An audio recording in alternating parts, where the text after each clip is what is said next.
गीता की अगर बात करते हैं तो मैं हिंदी में ही बोलना पसंद करूंगा।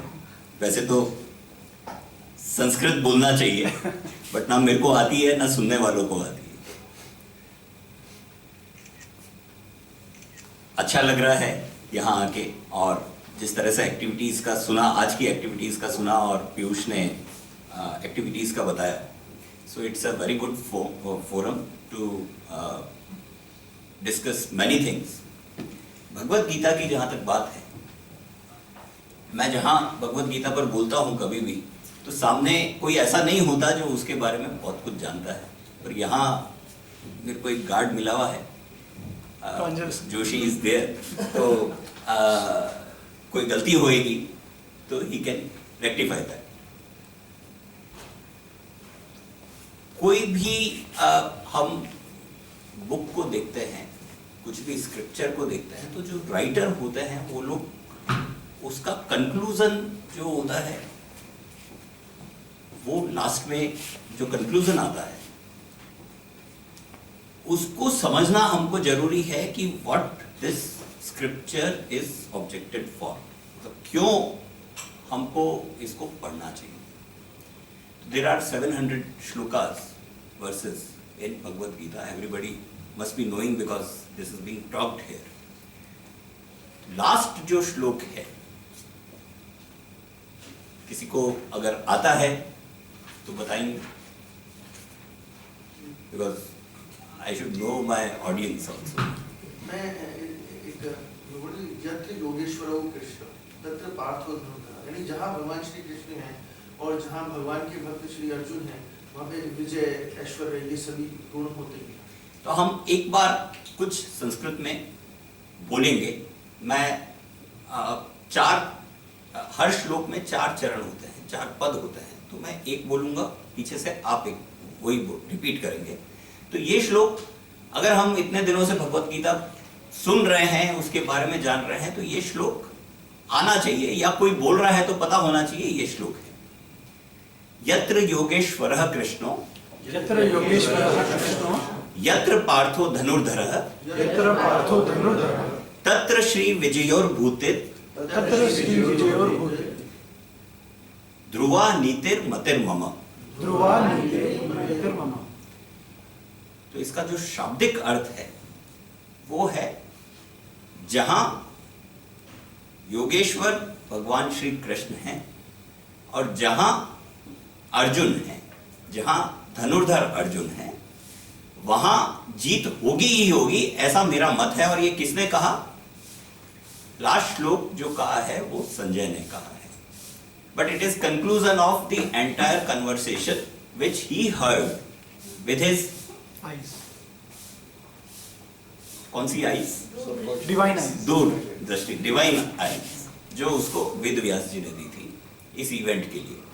तो वो सुन के उसका कंक्लूजन ये था कि जहां धनुर्धर अर्जुन है और जहां योगेश्वर भगवान श्री कृष्ण है, वहां जीत वहीं पक्की होगी। ये युद्ध के पहले जब 45 मिनट्स का ये संवाद हुआ, उस समय संजय ने कंक्लूजन उसी समय कर दिया, बट ये संजय का कंक्लूजन नहीं, ये पूरे ग्रंथ का कंक्लूजन है। अब इसका इंटरप्रिटेशन अगर हम करें, योगेश्वर भगवान Shri Krishna and Arjun, it represents something. धनुर्धर Arjun means fit body, and भगवान श्री कृष्ण, योगेश्वर भगवान Shri Krishna means mind. And where is mind in the body? If anybody can tell me. in our head. Mind, this, where is mind? Mind is in our head. It is the upper mind. There is a debate. He is saying this, you are saying this. Where is mind? I can give you an example. भगवत में आता है, प्रजापति दक्ष जो थे ना, उनका सिर काट के बकरे का सिर लगा दिया गया, बट उनको पूरी मेमोरी थी। तो वहाँ पे लिखा हुआ है कि अगर माइंड यही होता तो उससे कटने के साथ चली जाती है। ये क्वेश्चन मैं जहां भी पूछता हूँ, माइंड कहाँ है, ये कंफ्यूजन, मतलब कोई इधर कोई इधर कोई इधर कोई इधर, ये आता ही है, मेरे को भी आया। तो व्हाट इज माइंड? जहां से हम सोचते हैं is it part of body really?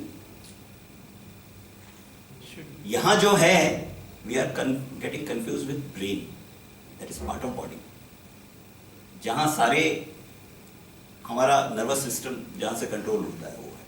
जो यहां है दैट इज हार्ट, दिल, और हिंदी में हृदय। इसको माइंड की हिंदी कहीं भी ये मैच नहीं हो रही है हृदय, या कहीं भी ये मैच नहीं हो रही है मस्तिष्क। ब्रेन मतलब मस्तिष्क, डिक्शनरी देखिए आप, तो माइंड किधर है? सोचते हुए, जब यहां बोलने का मेरे को मौका मिला, सोचते हुए मैंने कहा इसका एग्जाम्पल क्या है? माइंड कहां है? Is it really part of body? हमने सुना, हम समझते हैं, हिंदू जो सनातन संस्कृति है उसको देखते हैं और स्क्रिप्चर्स को देखते हैं, भगवत गीता में भी बात आती है, this is not our first life and this is not going to be our last life. So that प्रारब्ध हमने सुना कहीं कि ये हम, कोई आदमी सब अच्छे काम करता है फिर भी उसके रिजल्ट्स अच्छे नहीं आते, कोई आदमी कुछ भी अच्छा नहीं करता फिर भी उसके रिजल्ट्स अच्छे होते हैं। तो उसके पीछे पुराने जन्म के या पुराने कुछ कर्म चल रहे हैं, ऐसा कुछ बात सुनने में आती है। तो प्रारब्ध है, ऐसा है, वैसा है, इसके कर्म आगे आएंगे, तो ये जाके कहीं रजिस्टर होती है चीजें। तो माइंड का सही हिंदी मीनिंग अगर ढूंढना है, वैसे तो बहुत सारे इंग्लिश वर्ड्स का कोई हिंदी मीनिंग नहीं होता, बहुत सारे हिंदी वर्ड्स का कोई इंग्लिश मीनिंग नहीं होता, पर मन का अगर कुछ, माइंड और मन को हम कंपेयर कर सकते हैं। वो मन रहता कहाँ है? ये बॉडी में रहता है। तो हमारे अभी अगर हम एनालाइज करें तो मेरे को जो समझ आया, एक गूगल ड्राइव होता है ना? हम लोग जब, what does this mean? Okay, तो मैं इसको कंक्लूड कर रहा हूं। चैट हम डिलीट करते हैं, वापस आ जाती है, इनकम टैक्स वाले निकाल के लेके आते हैं कहीं इन्वेस्टिगेशन होता है तो निकाल के लेके आते हैं। तो ऐसे ही मन जो काम करता है वो इस तरीके से काम करता है, वो बॉडी के अंदर है। ये तो हमारा अन्नमय कोश है। अगर 5 कोशों के बारे में आप पढ़ेंगे आपको पता चलेगा, there are the complete personality of human is divided into 5 layers. So this is Manomaya kosha, अन्नमय कोश, प्राणमय कोश, मनोमय कोश, विज्ञानमय कोश और आनंदमय कोश। तो मन जो है that is not part of body, that is somewhere else. तो हम गूगल ड्राइव से इसको कंपेयर अगर करें, कुछ भी हम करते हैं इस बॉडी से, जो एक्टिविटी हो रही है वो कहीं और जाके स्टोर होती है। हम कुछ अच्छा करते हैं वो भी स्टोर हो रही है, बुरा करते हैं वो भी स्टोर हो रही है। और जब जो बुरी चीजें हैं हमको वो याद वापस आती है, कभी ना कभी हम कहते हैं कि वो रिकॉल होती है। एक बुरा सीन देखते हैं तो वो कभी निकल के वापस रिट्रीव होता है। जरूरी नहीं है कि वो 2 घंटे बाद आएगा, 5 घंटे बाद आएगा, वो बहुत समय बाद में कहीं रिट्रीवल उसका होता है।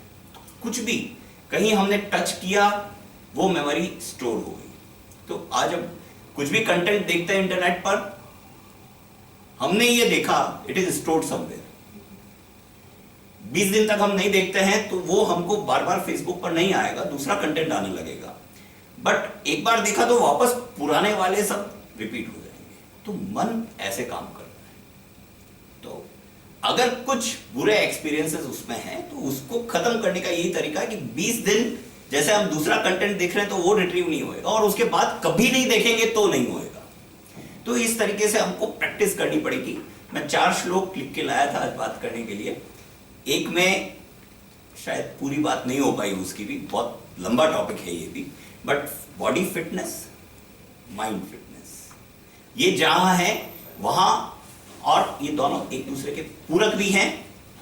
जहां फिट बॉडी के बिना मेंटल फिटनेस कहीं कहीं प्रॉब्लम आती है, और मेंटल फिटनेस नहीं हो तो फिट बॉडी के लिए भी कहीं कहीं प्रॉब्लम आती है। और ये दोनों का कॉम्बिनेशन अगर हमारे पास में है तो definitely we are going to win.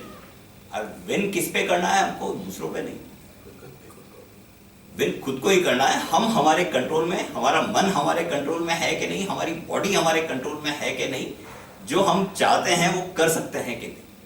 Thank you all for listening.